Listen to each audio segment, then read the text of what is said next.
and welcome to What on Earth, the podcast in the Environmental Investigation Agency, or EIA. Next month sees the advent of one of the biggest dates in the environmental calendar, when the Convention on International Trade in Endangered Species of Wild Fauna and Flora, aka CITES, pitches its tent in Panama City. This will be the 19th meeting of the CITES Conference of the Parties, or COP19 for short, and it usually takes place every 3 years.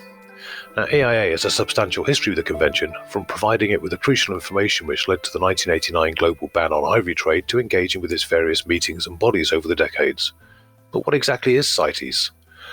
I'm Paul Newman, EIA's Senior Press and Communications Officer, and in this episode I'm joined by Gosling, the Senior Project Coordinator for EIA's Securing Criminal Justice projects in West and Central Africa, and a long-time CITES watcher and participant.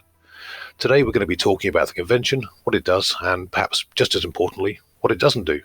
Justin, welcome, and thanks for taking the time to share your thoughts with us. Thank you for having me. Looking forward to it. Well, let's get stuck in. To set the scene a bit, first of all, would you give us a quick thumbnail history of what CITES actually is and how it came about? Yeah, I can try and do that. So as you say, CITES stands for the Convention on International Trade in Endangered Species of Wild Fauna and Flora. So you can see why we just call it CITES most of the time.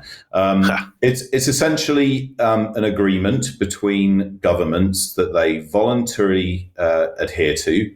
And its objective is to try and ensure that the trade in species of wild animals and plants doesn't threaten their survival.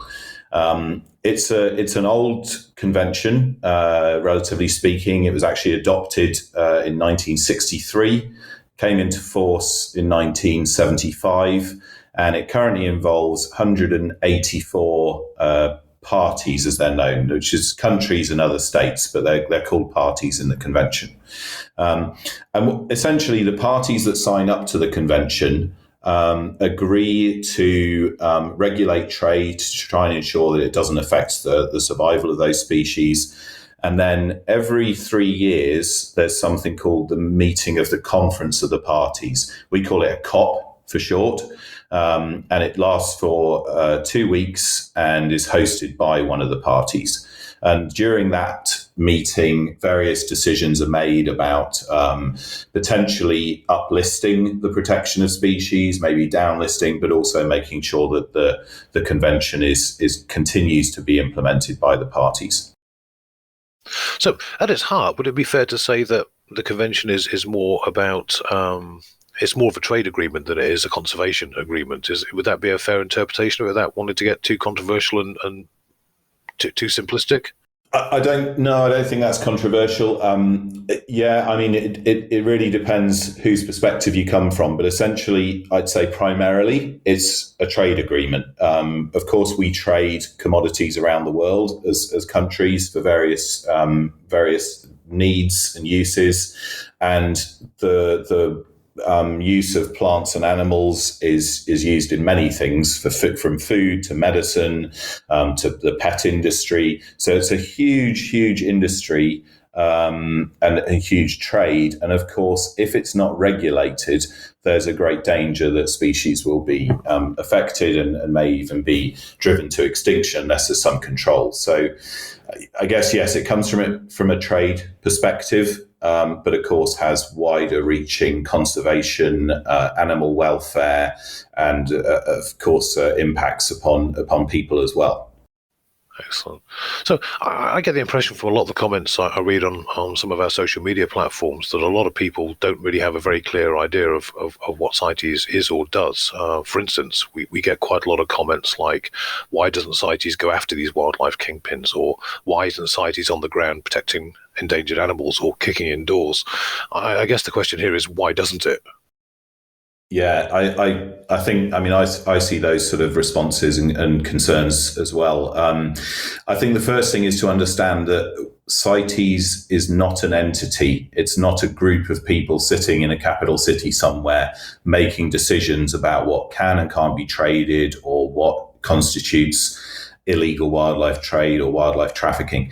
It's a treaty. It's an agreement between the member countries, and those member countries are tasked with both making the decisions about what CITES does, and then to implement those decisions as well.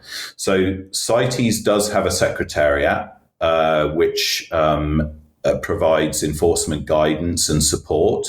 So that can really help the parties to implement the convention from an enforcement point of view.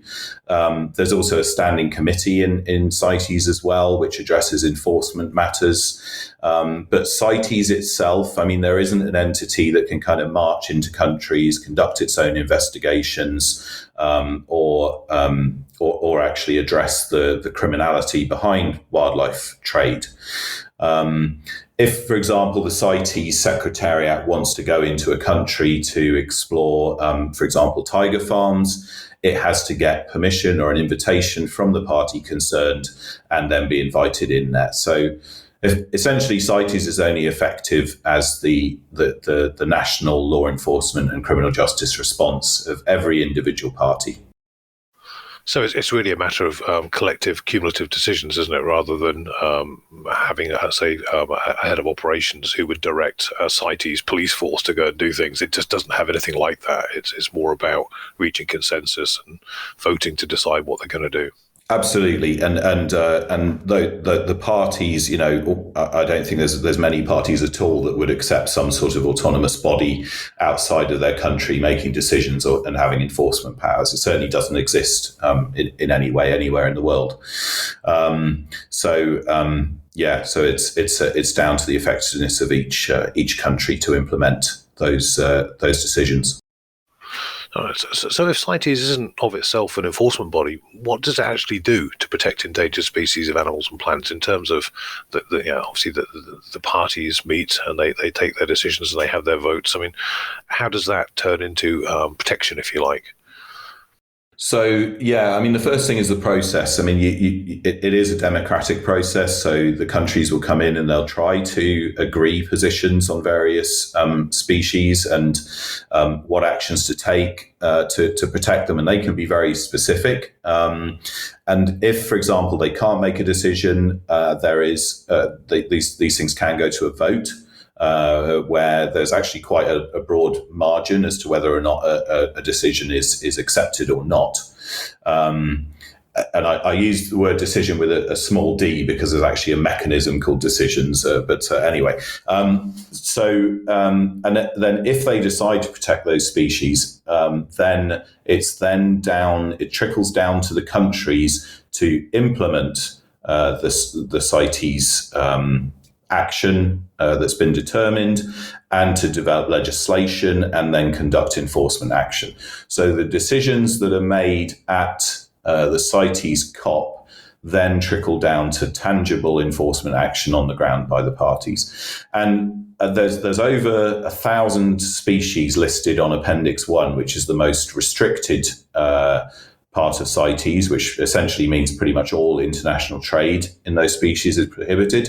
There's over 37,000 species on Appendix 2, so which is slightly less protection, but nevertheless, that's how you could explain that CITES protects species by listing them, by restricting what can and can't be done in relation to trade and import and export, and then it's down to the parties to then go on and do that. The other thing is that CITES is one of the few conventions that actually has any teeth. So it is possible for CITES to introduce sanctions upon parties, for example, for failing to adequately report on implementation. So there can actually be action taken against countries that don't comply with the convention.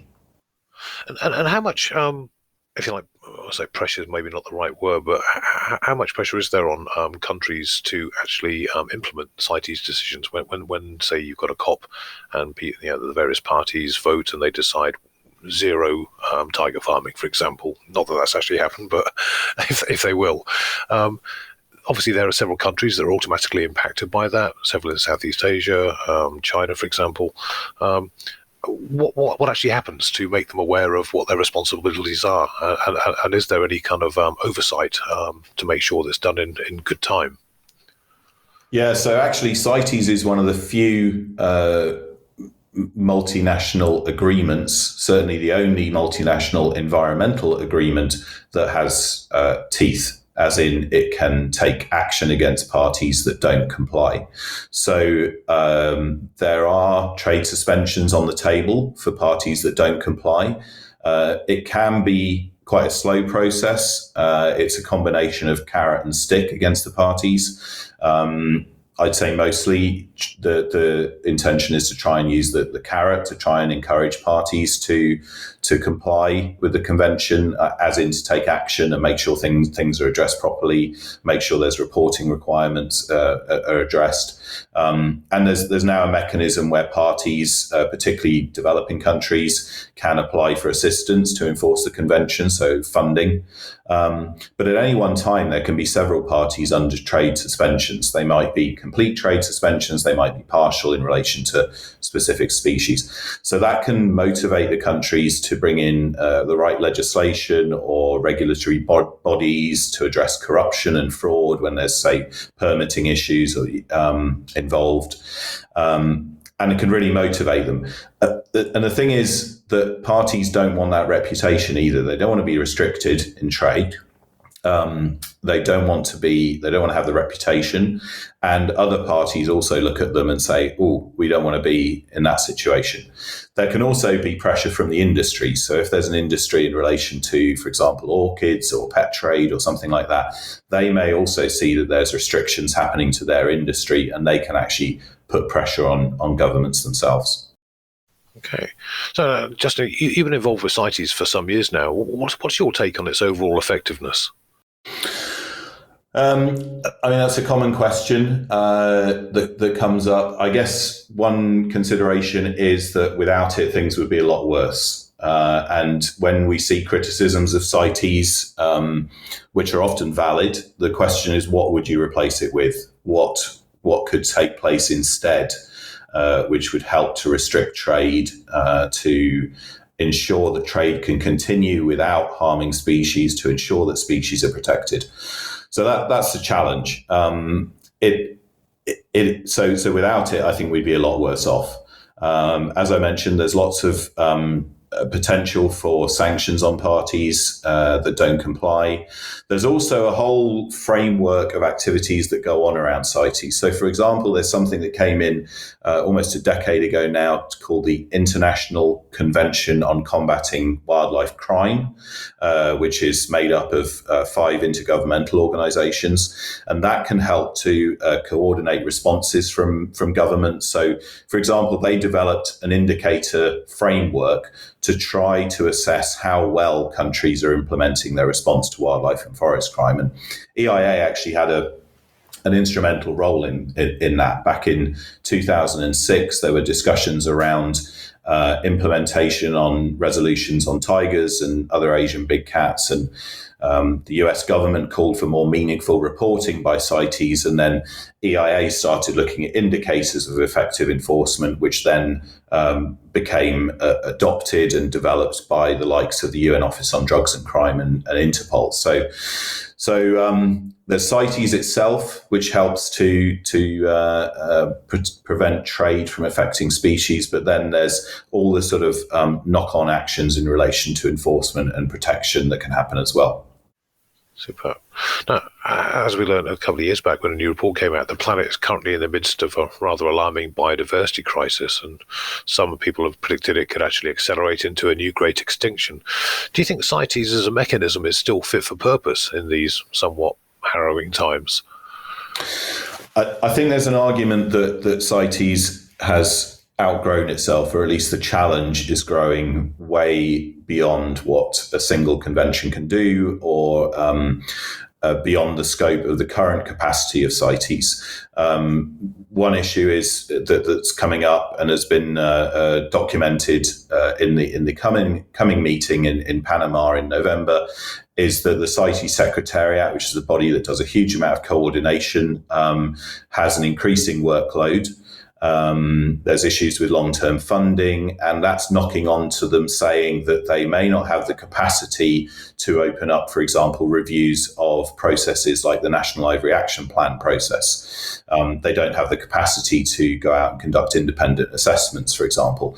So their funding limitations and capacity limitations may have a knock-on to monitoring the actions of parties and ensuring transparency and accountability.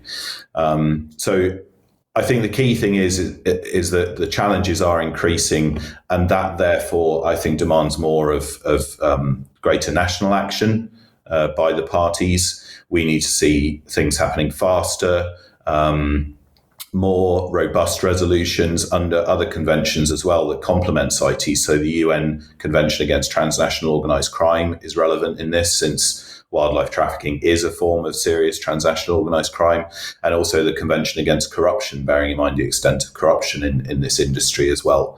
So everyone has to continue working with those mechanisms, working on national enforcement, ensuring that enforcement is effective and that the criminal justice systems are in place to support that. It's getting tougher, but that means everyone's going to have to work much harder, and we may need to continue to review what's happening under CITES and ensure that the capacity is there in the long term. Yeah, I was thinking, because we recently had the COP of the International Whaling Commission, and one of the things that was kind of dubbed as when it first started was basically a sort of a club for whalers. Like, the original purpose of the IWC was effectively to make sure whales are available for whalers to go and catch them, and to put limits on the catch and stuff. Over the years, we've seen the IWC evolve into more of a conservation body, or at least with that as a much higher priority for it. Is that something you think is appropriate for CITES? Do you think it could be repurposed along those lines to give the conservation aspect of what it does a much higher place? So CITES is always going to be a convention that has to balance trade with conservation. It's a huge industry involving plants and animals, but also the demands on them is increasing, and the demand to conserve biodiversity and the species is also there. So I think it's always going to have that not so much balance, but two sides to the story, really, two conflicting sides that need to find common positions and try to make sure that we do the best for everything involved. Thank you for that. And finally, looking ahead to COP19 in Panama next month, could you give us a rundown of some of the key issues which our campaigners are interested in? Yes, so CITES has been something that EIA is engaged with for decades. It really contributes to our overall aim to research and campaign against environmental crime and abuse. The involvement of non-governmental organisations like EIA as part of the CITES process is absolutely critical to providing information, to supporting parties, to increasing transparency. So at CITES meetings, we'll be in the room. We're present as observers. We can make statements from the floor, known as interventions, and we can also lobby behind the scenes, speaking to key parties and helping to establish their positions. EIA's involvement at CITES has secured some of the most important policy decisions, outcomes of CITES, such as the 1989 ban on commercial ivory trade. So at the Panama meeting in November, COP19 as it's known, we've got a lot of objectives. So on tigers and other Asian big cats, we're trying to push measures against, for example, Laos for failing to take enforcement action against criminal enterprises that run tiger farms, so-called zoos. We're also putting pressure on China to end the domestic manufacture and trade in leopard bone, pills and wine. On pangolins, we're calling for amendments to resolutions and decisions to ensure that domestic markets for pangolins are closed. So, for example, in China, it's still legal to use pangolin scales for medicines. We also want to ensure that parties destroy stockpiles of pangolin scales so that they can't enter the trade through leakage or other means. On African elephants, we're looking for a review of the National Ivory Action Plan process, trying to make sure that that remains fit for purpose. It's 10 years old now, and we want to make sure it's an effective process to ensure that the ivory trade is addressed effectively.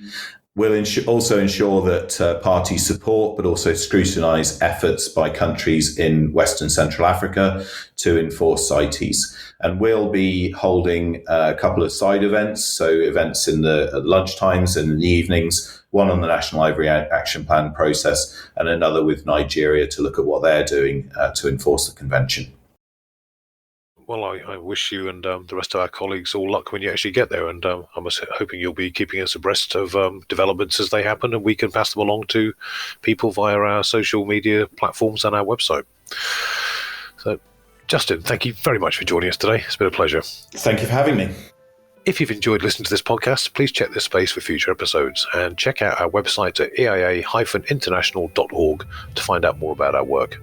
Thanks for joining us, and wherever you are, stay safe out there.